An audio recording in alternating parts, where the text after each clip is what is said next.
finished up Link as an overworld object, so you can move him around, and tested out some funky movement systems, which I was hanging around trying to build something new and different, but I don't think it was nearly as efficient. But anyways, that's beyond the point. Today we are going to be putting together something more for Link to do on the overworld.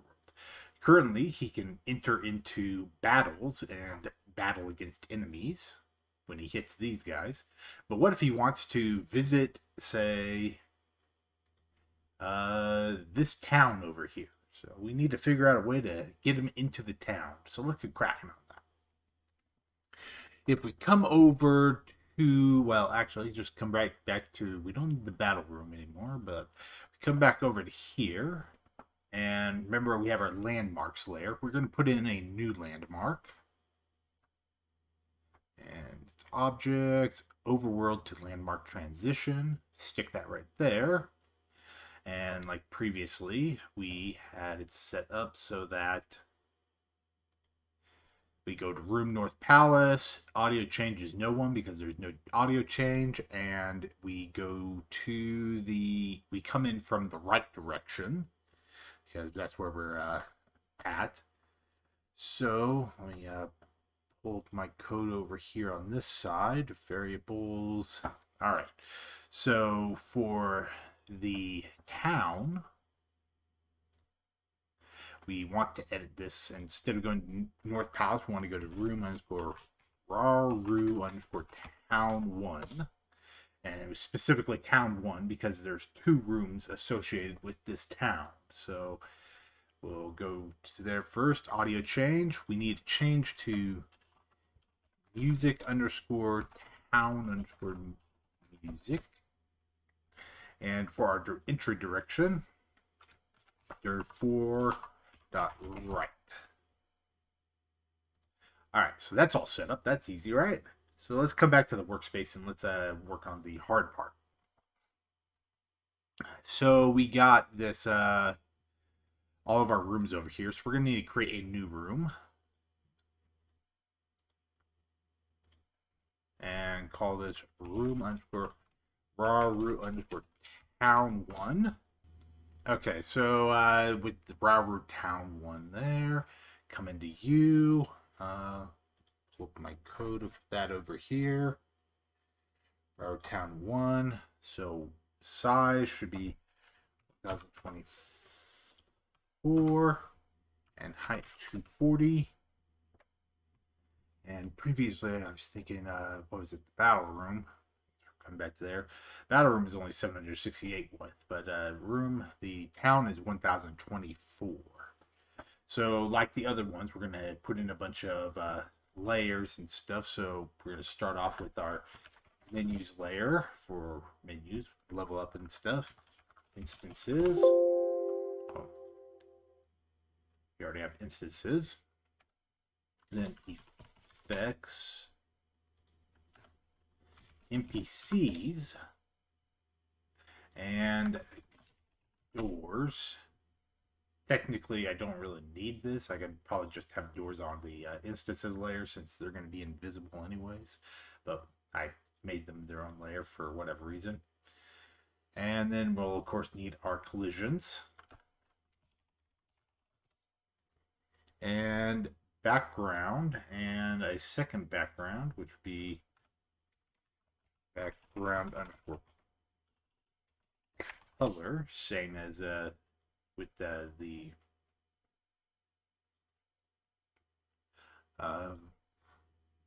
battle room. There we go. Yeah, the background right here, basically the background tiles and the background colors. So let's copy this because we're going to need that. Come back to background color, give you the background color.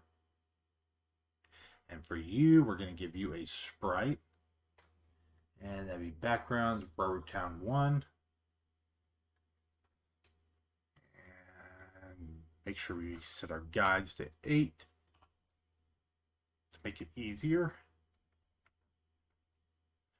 I know, yeah, we can't really do that, but it makes it easier for it to see. We need a 32 pixel Y offset.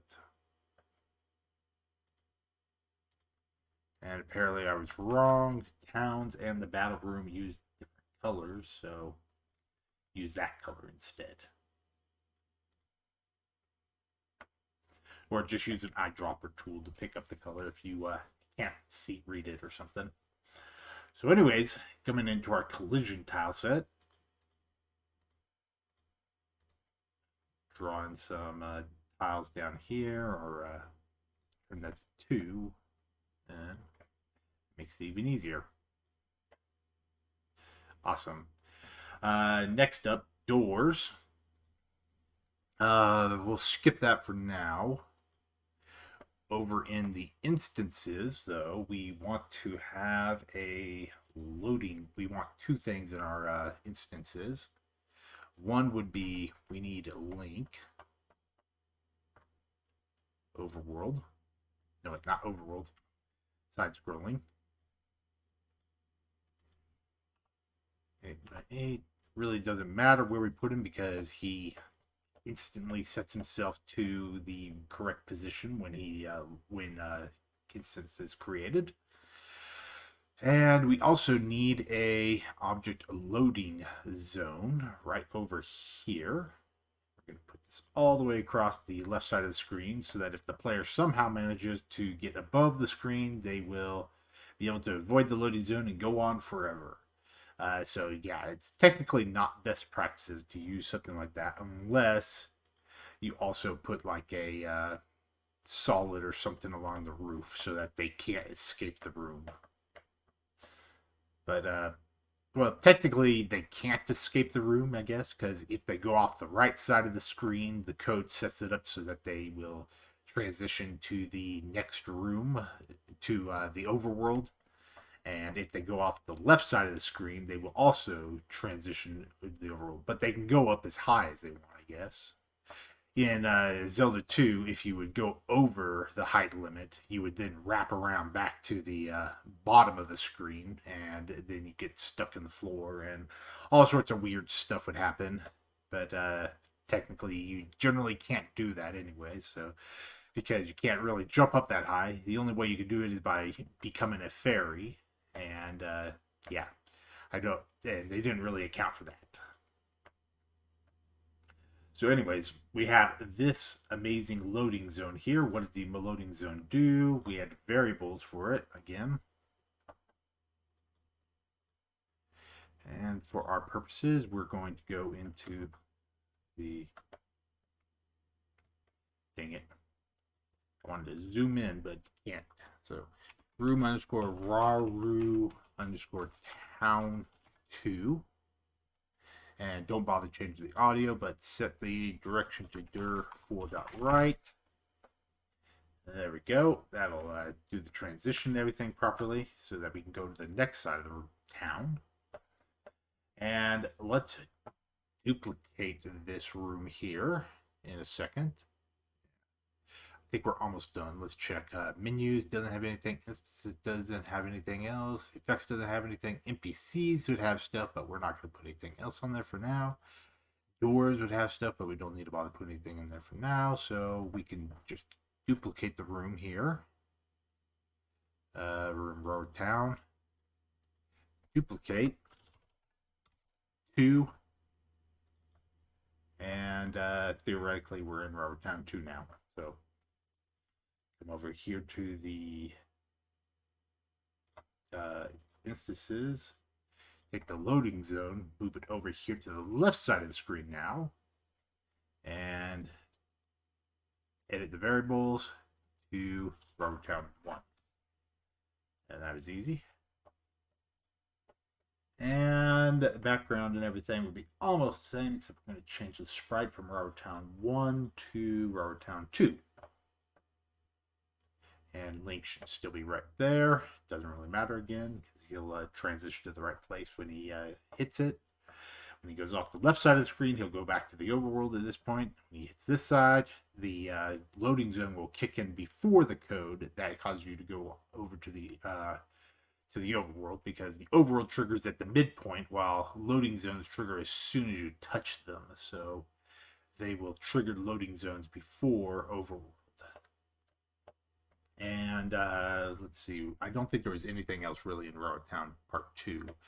I only made it just to have it there for you can so you can see transition between rooms in the town. All right, so let's go to NPCs. Okay. Coming back to Railroad Town 1, we don't need Railroad Town 2 anymore because it's pretty much done. We need to make an NPC. So let's go over here to this area, and we're going to make a new group. NPCs. And here we're going to create a new object. And we're going to call this object underscore NPC underscore red underscore lady. So technically I could call her red underscore healing lady, something like that. Since she's going to be the one that heals Link. And we are going to use this as our base template NPC for all the NPCs in the game, basically. I was going to add more NPCs, but then I decided, okay, why in the world am I going to put lots of redundant NPCs when I could just put it all into this one NPC, and then the people who are following along can make all the NPCs they want from the code in this one. So let's close that and open up the NPC lady. We're going to need to create a step. We're going to need 4 states. 1, 2, 3, and other 4. All right, let's see what we can do about this. Step event. Yeah, we'll start with the step event because it's relatively simple.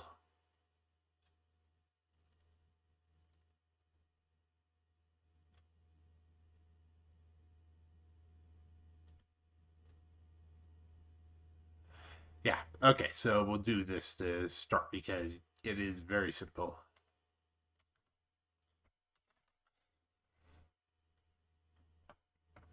All right, so we haven't gotten around to pausing yet. We'll get around to that eventually.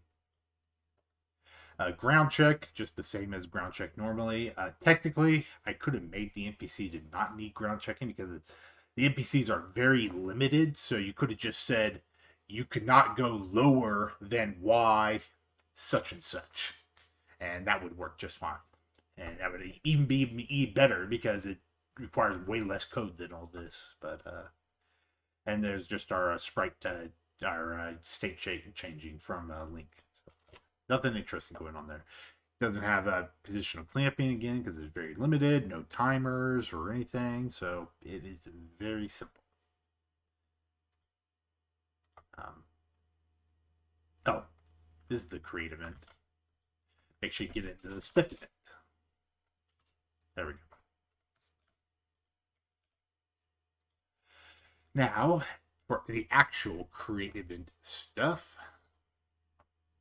the reason why I skipped over the create event is because it's slightly more complicated.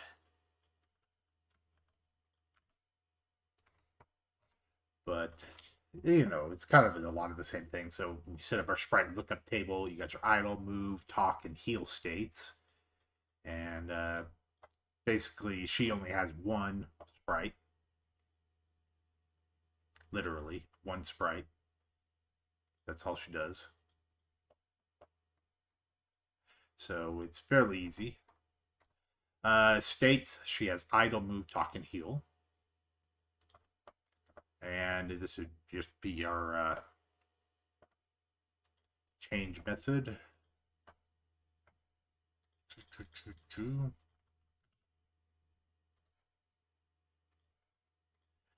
And this will be our animations. So we have the image speed, animation speed, facing direction, state, previous state, manual sprite change. Again, we don't even use that. Frames in state 0, heal would be false, link healed false, and my text box equals no one. So these are 3 objects that we are going to need later on. These are 3 non-standard. These are all standard animation variables. These are three non-standard animation variables we're going to use during the healing cutscene.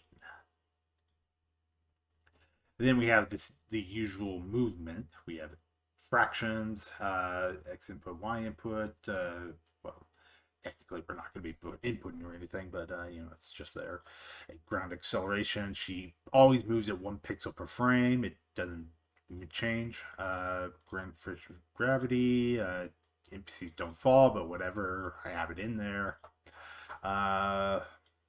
Walk speed is 0.5 frame per second, so 1 pixel every other frame, and she just instantaneously achieves maximum acceleration. She doesn't have any acceleration stuff going on with her.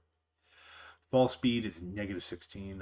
Well, none of this stuff really matters for the most part. Just get your X speed and everything in there. And collisions, so she knows to hit the ground. But again, you didn't really even need to put in the collisions. You could have just said hard-coded in, you can't fall under this Y position. All right, so we got here these events. Wait. Oh, yeah, I'm clicking on the step. We have 3 events for the NPC. Idle, move, talk, and heal. Let's see where we're going. We're going to put in a couple of these things to get us started here. And we'll have another episode for the cutscene because the cutscene's a little bit more involved. So for our idle state, we just stand there menacingly. Frames in state ++. And once our frames in state are greater than a second, so once we've been in this state for about a second, then go into our move state. And when we go into our move state, we change which direction we're facing by flipping our applied X speed. And our image X scale will be flipped as well. And remember, I'm using sine 2 here so that I always have at least 1 or -1. Never want a 0. And event user state. And once we're in the move state, the reason why I changed the actual direction here is because there is no input to read for change of direction. As far as moving goes, it's not really that amazing.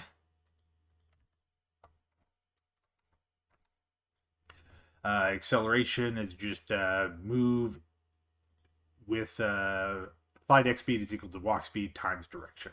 That's all, basically. And states, heal state. Okay, so this would be yeah, what state we can go into. The reason why I have these here and the acceleration above is because we're going to want to move while we are going into these states. We want to make sure that we're facing the right direction. Speed fractions, ignorable. Collisions, not going to bother with it because there's no collisions for the NPCs as far as I know. So just apply your X speed and Y speed directly to your X and Y. And animation is equal to image speed and frames of state ++. Let's collapse all those and we'll go back to how you go back into the states. So if my next step will take me out of bounds, stop. So if not within X plus applied speed, so if my next movement, X plus applied speed, is outside of X plus start or X plus start +5 times the tile size, so if my next pixel step would take me outside of this pixel range, which is my patrol range, then don't do it. Put me back into the idle state instead. By the way, within is one of those little functions I made. So, yeah.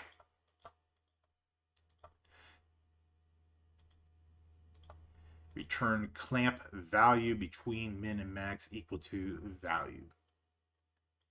So, if my value that I send in, so if I give you like 5 and my range is 1 to 4, then if I clamp 4, if I clamp 5 and it ends up being equal to the value, so if it hasn't changed, then it's within the value range.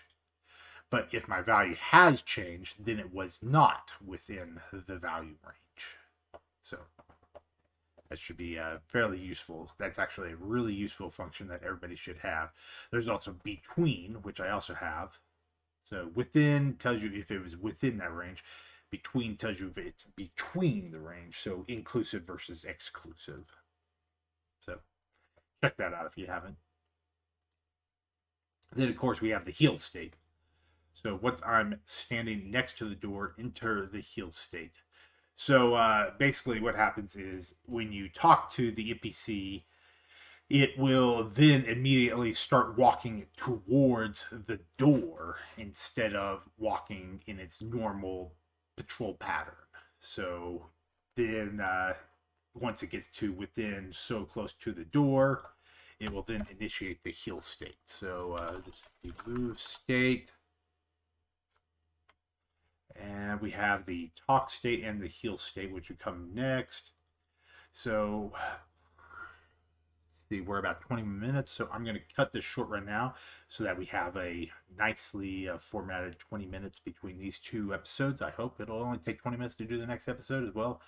We'll do the talk state, which will let you talk to the NPC, pop up a dialogue text box and everything. And then we'll have the heal state, which is a animation cutscene that we set up for the NPC. So thank you everybody for joining me. I'm going to let Pashmi take it away with some Patreon names. I'd like to thank my legacy Patreon sponsors who supported me last season during the hiatus.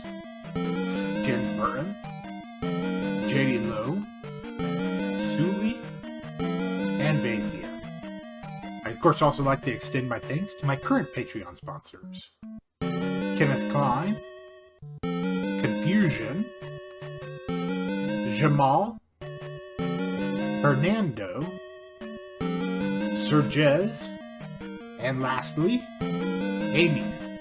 Thank you everybody for supporting the NESGameMaker.